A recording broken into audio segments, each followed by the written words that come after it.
Olá, seja bem-vindo à nossa Escola de Profeta Rema 2.0. Sou o professor Flaviano Cantanhede Rodrigues e hoje nós estaremos mergulhando mais um pouco na Palavra de Deus.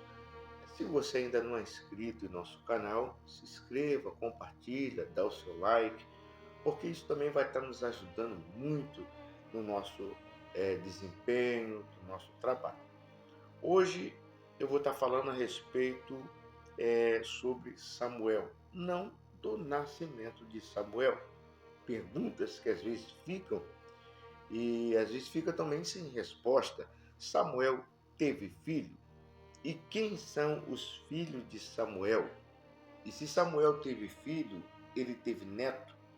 E quem é o neto de Samuel e quem são os netos de Samuel? Então são perguntas que muitas das vezes não se tem tanta resposta como nós imaginamos. Mas o que a Bíblia diz? A Bíblia vai afirmar se Samuel teve filho ou não? Então são essas perguntas que às vezes elas ficam sem resposta. É isso que nós vamos estar estudando. Porque quando se fala sobre Samuel, todo mundo já vai em direção à mãe dele, no caso de Ana, que Samuel vivia dentro do templo. Mas e daí para frente? Como é que ficou a vida de Samuel? Quem são a família de Samuel? É isso que nós vamos estar estudando. E será que a Bíblia dá a resposta realmente e fala quem são os seus parentes, ou seja, seus filhos, seus netos? Então, é isso que nós estaremos estudando. Lembrando, não estamos falando de qualquer profeta, estamos falando do profeta Samuel, tá bom? Nós vamos dar uma olhada profundamente para ver quem são os filhos dele. Vamos fazer uma análise profunda e completa sobre quem foram os filhos do profeta Samuel, observando o contexto histórico, teológico, espiritual e, claro, com uma aplicação motivacional no final desse estudo.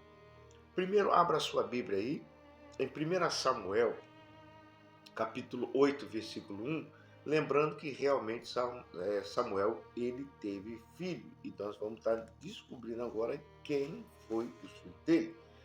Por isso, abra sua Bíblia aí em 1 Samuel, capítulo 8, no versículo 1 ao 3. E sucedendo que, tendo Samuel envelhecido, constituiu a seus filhos por juízes sobre Israel. O nome do seu primogênito era Joel, e o nome do segundo Abias, e foram juízes em Berseba.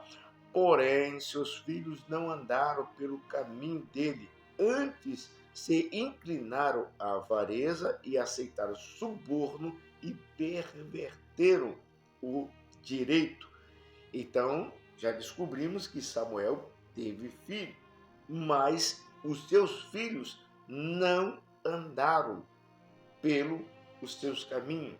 Lembrando, como que os filhos do profeta Samuel não vai andar pelo mesmo caminho do pai? É meio complicado isso, né?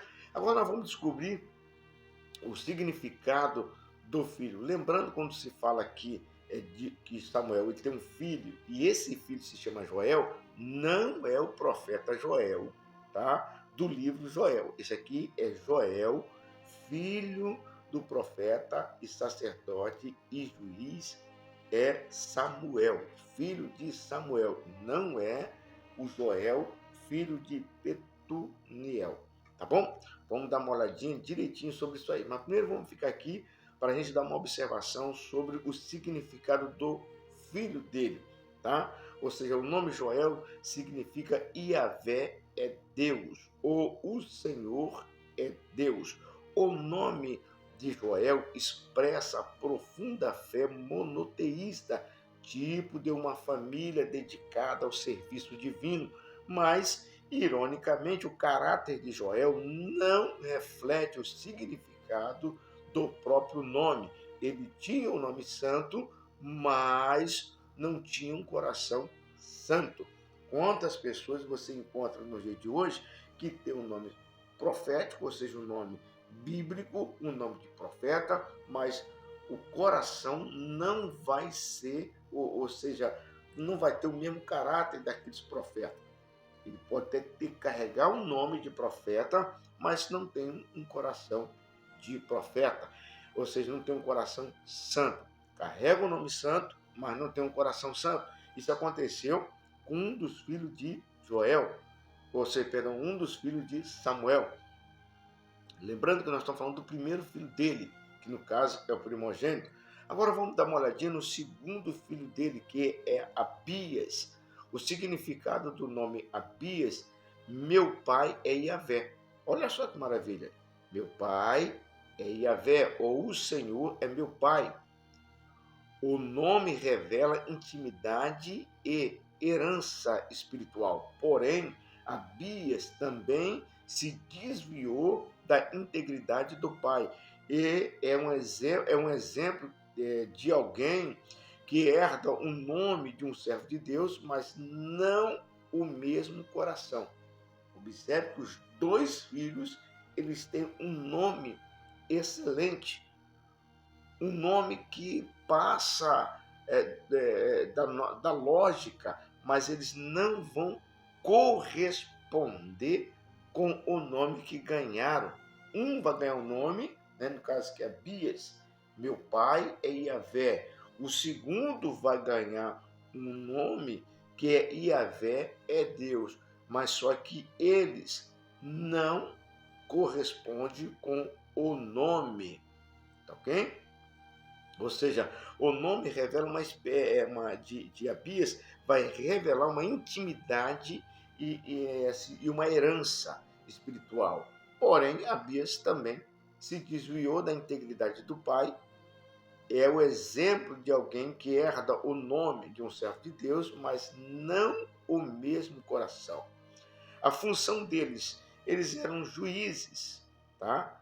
Você vai observar bem isso em Samuel, 1 Samuel capítulo 8, que Samuel vai instituir eles como juízes. Samuel os instituiu juízes em Berseba, a cidade mais ao sul de Israel, quase na fronteira do deserto. Isso mostra que Samuel tentou descentralizar o governo e preparar a próxima geração para continuar uma linhagem espiritual em Israel. Mas o texto sagrado vai enfatizar que não andaram pelo caminho dele, ou seja, falharam moralmente e aceitaram o suborno e perverteram a justiça. A palavra, quando se fala perverter a justiça aqui, significa desviar-se, distorcer, torcer o caminho. Eles torceram a verdade por interesse pessoal,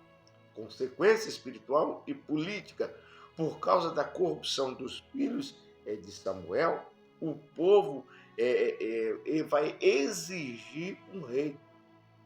É aí que muitas pessoas ou pregadores vão falar assim, que o povo preferiu um rei do que Deus que fosse o rei deles. Mas a maioria não fala a verdade, não vai pregar a verdade. Na verdade, o povo vai pedir, eles vão pedir um rei por causa da corrupção dos juízes. Se tem uma era negra, absolutamente negra na Bíblia, é a era dos juízes. Por quê? As pessoas faziam o que eles queriam, agiam da forma deles, eles adoravam a Deus da forma deles, de dia era uma coisa, à noite era outra. Então o povo ficou completamente saturado com as falhas dos juízes e, lembrando que eles vão agora em cima do profeta Samuel, para que Samuel fale com Deus para pedir um rei. Essa parte ninguém fala, mas a Bíblia fala. 1 Samuel capítulo 8, né? Vamos dar uma olhadinha, que vai dizer bem claro o que está acontecendo aqui. 1 Samuel capítulo 8. Nós vamos dar uma olhada. Se você tiver uma Bíblia aí para poder acompanhar em casa, fica muito bom em casa, no serviço, onde você esteja, estudando a palavra de Deus. Vamos lá? 1 Samuel capítulo 8, no versículo 5, vai ser: E disseram, eis que já está velho, e teus filhos não anda pelos teus caminhos. Constitui, pois, agora um rei sobre nós, para que ele nos julgue como o tem todas as nações. O povo só vai pedir um rei porque os juízes falharam. A verdade tem que ser dita, os juízes falharam. 1 Samuel, capítulo 8, versículo 5. Constitui, pois, agora um rei sobre nós, para que nos julgues, como tem todas as nações.